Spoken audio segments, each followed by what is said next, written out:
ಎಲ್ರಿಗೂ ನಮಸ್ಕಾರ. ಸ್ಪರ್ಧಾ ವಿದ್ಯಾಲಯ ಚಾನಲ್ಗೆ ಆತ್ಮೀಯ ಸ್ವಾಗತ. ನಾನಿವತ್ತು ನಿಮ್ಮ ಜೊತೆ ಮಾರ್ಚ್ 8 ಮತ್ತು 9ನೇ ತಾರೀಕಿನ ಪ್ರಮುಖ ಪ್ರಚಲಿತ ವಿದ್ಯಮಾನಗಳ ಬಗ್ಗೆ ಮಾತಾಡಕ್ ಬಂದಿದ್ದೀನಿ. ಇವತ್ತಿನ ನಮ್ಮ ಈ ಚರ್ಚೆಯಲ್ಲಿ UPSC ಇರ್ಬೋದು, KS, PSI ಹೀಗೆ ಎಲ್ಲ ಸ್ಪರ್ಧಾತ್ಮಕ ಪರೀಕ್ಷೆಗಳಿಗೂ ತುಂಬಾನೇ ಉಪಯೋಗಕ್ಕೆ ಬರುವಂಥ ಟಾಪ್ 10 ಪ್ರಶ್ನೆಗಳನ್ನು ನಾವು ವಿವರವಾಗಿ ನೋಡೋಣ. ಪ್ರತಿಯೊಂದು ಪ್ರಶ್ನೆನೂ ಪರೀಕ್ಷೆ ದೃಷ್ಟಿಯಿಂದ ತುಂಬಾನೇ ಇಂಪಾರ್ಟೆಂಟ್, ಸೊ ಕೊನೆವರೆಗೂ ಗಮನ ಇಟ್ಕೇಳಿ. ಸರಿ, ಹಾಗಾದರೆ ಇವತ್ತು ನಾವು ಏನೆಲ್ಲ ಕವರ್ ಮಾಡ್ತೀವಿ ಅಂತ ನೋಡೋದಾದ್ರೆ, ಮೊದಲು ರಾಷ್ಟ್ರೀಯ ಮತ್ತು ಕ್ರೀಡಾ ಸುದ್ದಿಗಳು, ಆಮೇಲೆ ಆಡಳಿತ, ಆರ್ಥಿಕತೆ, ರಕ್ಷಣೆ ಮತ್ತು ಅಂತಾರಾಷ್ಟ್ರೀಯ ವ್ಯವಹಾರಗಳ ಬಗ್ಗೆ ಮಾತಾಡೋಣ. ಕೊನೆಯಲ್ಲಿ ಒಂದು ಕ್ವಿಕ್ ರಿವಿಷನ್ ಜೊತೆಗೆ ನಿಮ್ಗೋಸ್ಕರ ಒಂದು ಇಂಟ್ರೆಸ್ಟಿಂಗ್ ಪ್ರಶ್ನೆ ಕೂಡ ಕಾದಿದೆ. ಹಾಗಾದ್ರೆ ಮೊದಲನೇ ವಿಭಾಗ ಶುರು ಮಾಡೋಣ. ರಾಷ್ಟ್ರೀಯ ಮತ್ತು ಕ್ರೀಡಾ ಸುದ್ದಿಗಳು. ಇದರಲ್ಲಿ ಎರಡು ತುಂಬಾನೇ ಇಂಪಾರ್ಟೆಂಟ್ ಪ್ರಶ್ನೆಗಳನ್ನ ಈಗ ನೋಡೋಣ. ನಮ್ಮ ಮೊದಲನೇ ಪ್ರಶ್ನೆ ಬರ್ತಾ ಇರೋದು ಕ್ರಿಕೆಟ್ ಪ್ರೇಮಿಗಳಿಗಾಗಿ. 2026ರ ICC T20 ವಿಶ್ವಕಪ್ ಬಗ್ಗೆ. ಇಲ್ಲಿ 3 ಸ್ಟೇಟ್ಮೆಂಟ್ಸ್ ಇವೆ. ಇವುಗಳನ್ನೊಮ್ಮೆ ಓದಿ ನೋಡಿ. ಇದರಲ್ಲಿ ಯಾವೆಲ್ಲ ಸರಿ ಅಂತ ನಿಮ್ಗನ್ಸುತ್ತೆ? ಸ್ವಲ್ಪ ಯೋಚನೆ ಮಾಡಿ. ಸರಿಯಾದ ಉತ್ತರ ಆಪ್ಷನ್ ಡಿ, ಅಂದ್ರೆ ಕೊಟ್ಟಿರೋ 3 ಹೇಳಿಕೆಗಳು ಕರೆಕ್ಟ್ ಆಗಿವೆ. ಫೈನಲ್ ಮ್ಯಾಚ್ ನಡೆದಿದ್ದು ಅಹಮದಾಬಾದ್ನ ನರೇಂದ್ರ ಮೋದಿ ಸ್ಟೇಡಿಯಂನಲ್ಲಿ. ಅಲ್ಲಿ ನಮ್ಮ ಭಾರತ ತಂಡ ನ್ಯೂಜಿಲೆಂಡ್ ವಿರುದ್ಧ 96 ರನ್ಗಳ ಒಂದು ಭರ್ಜರಿ ಜಯ ಸಾಧಿಸಿತು.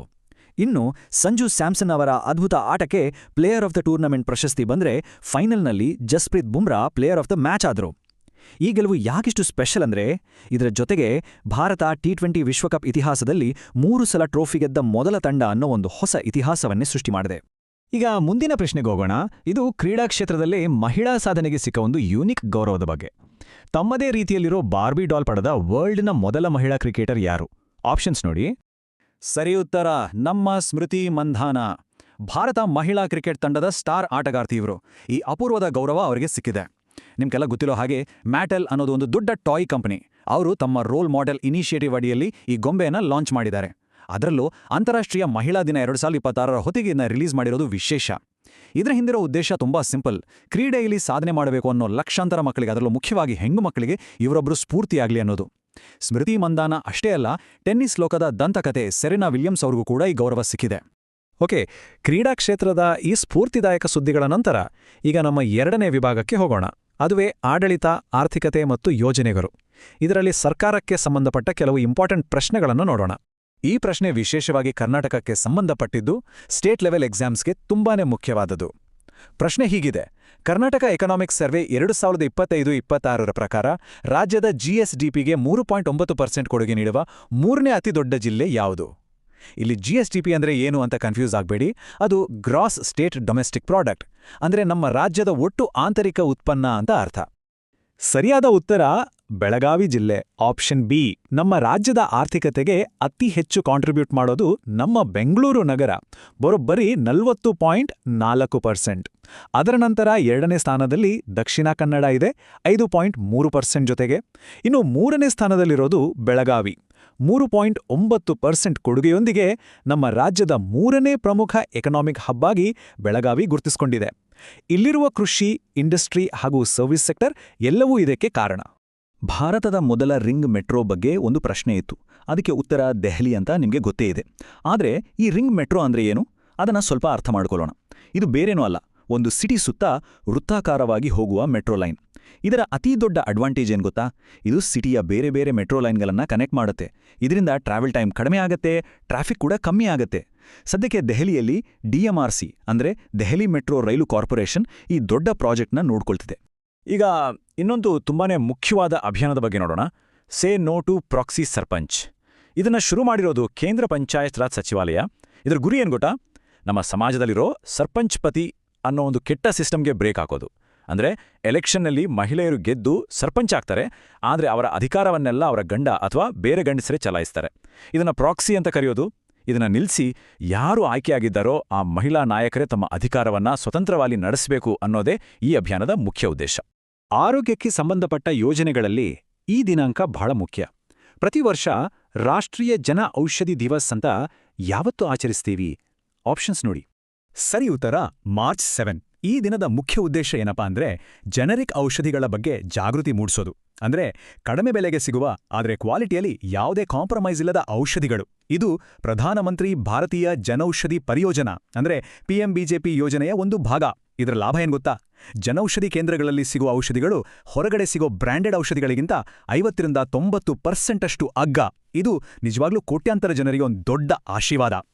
ಓಕೆ, ಹೆಲ್ತ್ ಸೆಕ್ಟರಿಂದ ಈಗ ನಮ್ಮ ದೇಶದ ರಕ್ಷಣೆ ಮತ್ತು ಅಂತಾರಾಷ್ಟ್ರೀಯ ಸಂಬಂಧಗಳ ಕಡೆಗೆ ಹೋಗೋಣ. ಇಲ್ಲಿ ಕೆಲವು ಪ್ರಮುಖ ಮಿಲಿಟರಿ ಎಕ್ಸಸೈಸ್ ಮತ್ತು ಕಾನ್ಫರೆನ್ಸ್ಗಳ ಬಗ್ಗೆ ತಿಳಿಯೋಣ. ಇದು ಒಂದು ಗ್ಲೋಬಲ್ ಲೆವೆಲ್ ಹೆಲ್ತ್ ಕಾನ್ಫರೆನ್ಸ್ ಬಗ್ಗೆ ಇರೋ ಪ್ರಶ್ನೆ. 2026ರ ಅಂತಾರಾಷ್ಟ್ರೀಯ ಮಲೇರಿಯಾ ಸಮ್ಮೇಳನ ಅಥವಾ IMC ಯಾವ ಸಿಟಿಯಲ್ಲಿ ನಡೆಯಿತು? ಇದಕ್ಕೆ ಉತ್ತರ ನಮ್ಮ ನವದೆಹಲಿ. ಈ ಸಮ್ಮೇಳನ ಮಾರ್ಚ್ 7ರಿಂದ 9ರವರೆಗೆ ದೆಹಲಿಯಲ್ಲಿ ನಡೆಯಿತು. ಇದನ್ನ ಆರ್ಗನೈಸ್ ಮಾಡಿದ್ದು ICMR ಅಡಿಯಲ್ಲಿ ಬರುವ national institute of malaria research. ಇದರ ಥೀಮ್ ಸ್ವಲ್ಪ ದೊಡ್ಡದಿದೆ: ಡಿಸ್ಕವರಿ, ಡೆವಲಪ್ಮೆಂಟ್ ಅಂಡ್ ಡೆಲಿವರಿ. ಇದರ ಸರಳ ಅರ್ಥ, ಮಲೇರಿಯಾವನ್ನ ಸಂಪೂರ್ಣವಾಗಿ ನಿರ್ಮೂಲನೆ ಮಾಡೋಕೆ ಹೊಸ ರಿಸರ್ಚ್, ಹೊಸ ಟೆಕ್ನಾಲಜಿಗಳನ್ನ ಹೇಗೆ ಕಂಡುಹಿಡಿಬೇಕು, ಅದನ್ನ ಹೇಗೆ ಡೆವಲಪ್ ಮಾಡಬೇಕು ಮತ್ತು ಜನರವರೆಗೂ ಹೇಗೆ ತಲುಪಿಸಬೇಕು ಅನ್ನೋದರ ಬಗ್ಗೆ ಚರ್ಚೆ ಮಾಡೋದು. ಇನ್ನು 7ನೇ ಪ್ರಶ್ನೆ ಲ್ಯಾಮಿಟಿಯೇ ಅನ್ನೋ ಮಿಲಿಟರಿ ಸಮರಾಭ್ಯಾಸದ ಬಗ್ಗೆ ಇತ್ತು. ಇದು ಭಾರತ ಮತ್ತು ಸಿಷೆಲ್ಸ್ ದೇಶಗಳ ನಡುವೆ ನಡೆಯುತ್ತೆ. ಲ್ಯಾಮಿಟಿಯೇ ಅನ್ನೋದು ಅಲ್ಲಿನ ಸ್ಥಳೀಯ ಕ್ರಿಯೋಲ್ ಭಾಷೆಯ ಒಂದು ಪದ. ಅದರ ಅರ್ಥ ಸ್ನೇಹ ಅಂತ.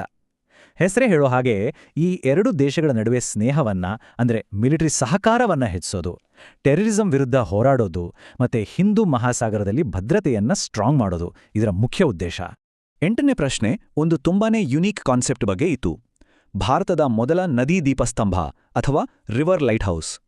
ಇದು ಅಸ್ಸಾಂನಲ್ಲಿ ಬ್ರಹ್ಮಪುತ್ರ ನದಿಯ ದಡದಲ್ಲಿ ನಿರ್ಮಾಣ ಆಗ್ತಿದೆ. ನಾವೆಲ್ಲ ಸಮುದ್ರದ ದಡದಲ್ಲಿ ಲೈಟ್ ಹೌಸ್ ನೋಡಿರ್ತೀವಿ ಅಲ್ವಾ? ಇದು ಕೂಡ ಅದೇ ರೀತಿ, ಆದರೆ ನದಿಯಲ್ಲಿ ಓಡಾಡೋ ಹಡಗು ಮತ್ತೆ ಬೋಟ್ಗಳಿಗೆ ದಾರಿ ತೋರಿಸೋಕೆ ಸಹಾಯ ಮಾಡುತ್ತೆ. ಇದು ದೇಶದಲ್ಲೇ ಮೊದಲನೇ ಪ್ರಯತ್ನ. ಸರಿ, ಈಗ ನಾವು ನಮ್ಮ ಕೊನೆಯ ಪ್ರಶ್ನೆಗೆ ಬಂದಿದ್ದೀವಿ. ಇದು ನಮ್ಮ ನೆರೆ ರಾಷ್ಟ್ರ ನೇಪಾಳದ ಪಾಲಿಟಿಕ್ಸ್ ಬಗ್ಗೆ. 2026ರ ಜನರಲ್ ಎಲೆಕ್ಷನ್ನಲ್ಲಿ ಅಲ್ಲಿನ ರಾಷ್ಟ್ರೀಯ ಸ್ವತಂತ್ರ ಪಕ್ಷ ಅಂದ್ರೆ RSPಯನ್ನ ಮುನ್ನಡೆಸಿದ ಲೀಡರ್ ಯಾರು? ಇದಕ್ಕೆ ಉತ್ತರ ಬಾಲೇಂದ್ರ ಶಾ. ಇವರ ಬ್ಯಾಕ್ಗ್ರೌಂಡ್ ತುಂಬಾನೇ ಇಂಟ್ರೆಸ್ಟಿಂಗ್ ಆಗಿದೆ. ಇವರು ರಾಜಕೀಯಕ್ಕೆ ಬರೋಕ್ಕೂ ಮುಂಚೆ ಕಠ್ಮಂಡು ನಗರದ ಮೇಯರ್ ಆಗಿದ್ರು. ಅಷ್ಟೇ ಅಲ್ಲ, ಅದಕ್ಕೂ ಮುಂಚೆ ಒಬ್ಬ ಫೇಮಸ್ ರ್ಯಾಪರ್ ಕೂಡ ಆಗಿದ್ರು. ಇವರು ಝಾಪಾ 5 ಕ್ಷೇತ್ರದಲ್ಲಿ ಮಾಜಿ ಪ್ರಧಾನಿ KP ಶರ್ಮಾ ಓಲಿ ಅವರನ್ನೇ ಸೋಲಿಸಿ ಒಂದು ದೊಡ್ಡ ರಾಜಕೀಯ ಸಂಚಲನವನ್ನೇ ಸೃಷ್ಟಿ ಮಾಡಿದ್ರು. ಸರಿ, ಎಲ್ಲ 10 ಪ್ರಶ್ನೆಗಳನ್ನ ನೋಡಾಯ್ತು. ಈಗ ನಮ್ಮ ಕೊನೆಯ ಸೆಕ್ಷನ್ಗೆ ಬಂದಿದ್ದೀವಿ. ಇಲ್ಲಿ ನಾವು ಕಳೆದ ತಿಂಗಳ ಕೆಲವು ಮುಖ್ಯ ಪಾಯಿಂಟ್ಸ್ಗಳನ್ನ ಒಂದು ಕ್ವಿಕ್ ರಿವಿಷನ್ ಮಾಡೋಣ. ಆಮೇಲೆ ನಿಮ್ಗೋಸ್ಕರ ಒಂದು ಪ್ರಶ್ನೆ ಕೂಡ ಇದೆ. ಸರಿ, ಹಾಗಾದ್ರೆ ಕಳೆದ ತಿಂಗಳ ಕೆಲವು ಒನ್ ಲೈನರ್ಸ್ಗಳನ್ನ ಫಟಾಫಟ್ ಅಂತ ನೋಡ್ಬಿಡೋಣ. ವೆನೆಜುವೆಲಾದ ಅಧಿಕೃತ ಹೆಸರು ಬೊಲಿವಿಯರಿಯನ್ ಗಣರಾಜ್ಯ. ಸ್ವಾತಿ ಶಾಂತಕುಮಾರ್ಗೆ ವಿಶ್ವಸಂಸ್ಥೆ ಗೌರವ. ಗೋದ್ಖಾ ವಿದ್ಯುತ್ ಯೋಜನೆ ಸಾಮರ್ಥ್ಯ 1600 ಮೆಗಾವಾಟ್. ವಿಯೆಟ್ನಾಂ ಅತಿದೊಡ್ಡ ರೋಬಸ್ಟಾ ಕಾಫಿ ಉತ್ಪಾದಕ. ಪ್ಯಾಕ್ಸ್ ಸಿಲಿಕಾ ಉಪಕ್ರಮ ಸೆಮಿಕಂಡಕ್ಟರ್ಗೆ ಸಂಬಂಧಿಸಿದ್ದು. ಪ್ರವಾಸಿ ಭಾರತೀಯ ದಿನ ಜಾನ್ವರಿ 9. ಜಿನ್ಸನ್ ಜಾನ್ಸನ್ ಒಬ್ಬ ಅಥ್ಲೀಟ್.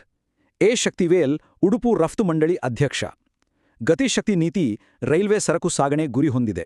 ಮತ್ತು ವಿಶ್ವ ಹಿಂದಿ ದಿನ ಜಾನ್ವರಿ 10. ಇವತ್ತಿನ ಈ ಚರ್ಚೆಯನ್ನ ಮುಗಿಸೋಕ್ಕಿಂತ ಮುಂಚೆ ನಿಮ್ಗೊಂದು ಸಿಂಪಲ್ ಪ್ರಶ್ನೆ. ಕರ್ನಾಟಕ ರಾಜ್ಯದ ಪ್ರಸ್ತುತ ವಿಧಾನಸಭಾ ಸಭಾಪತಿ ಅಂದ್ರೆ ಸ್ಪೀಕರ್ ಯಾರು? ನಿಮ್ಮ ಉತ್ತರವನ್ನ ಮರೆಯದೆ ಕೆಳಗೆ ಕಾಮೆಂಟ್ ಸೆಕ್ಷನ್ನಲ್ಲಿ ತಿಳಿಸಿ. ಇವತ್ತಿನ ಮಾಹಿತಿ ನಿಮಗೆ ಇಷ್ಟ ಆಗಿದ್ರೆ ಮತ್ತು ಉಪಯೋಗಕ್ಕೆ ಬಂತು ಅನಿಸಿದ್ರೆ ದಯವಿಟ್ಟು ಒಂದು ಲೈಕ್ ಕೊಡಿ, ನಿಮ್ಮ ಸ್ನೇಹಿತರ ಜೊತೆ ಶೇರ್ ಮಾಡಿ, ಹಾಗೆ ನಮ್ಮ ಸ್ಪರ್ಧಾ ವಿದ್ಯಾಲಯ ಚಾನೆಲ್ಗೆ ಸಬ್ಸ್ಕ್ರೈಬ್ ಆಗೋದನ್ನ ಮರಿಬೇಡಿ. ಮುಂದಿನ ಸಂಚಿಕೆಯಲ್ಲಿ ಮತ್ತಷ್ಟು ಹೊಸ ವಿಷಯಗಳೊಂದಿಗೆ ಮತ್ತೆ ಸಿಗೋಣ. ಧನ್ಯವಾದಗಳು.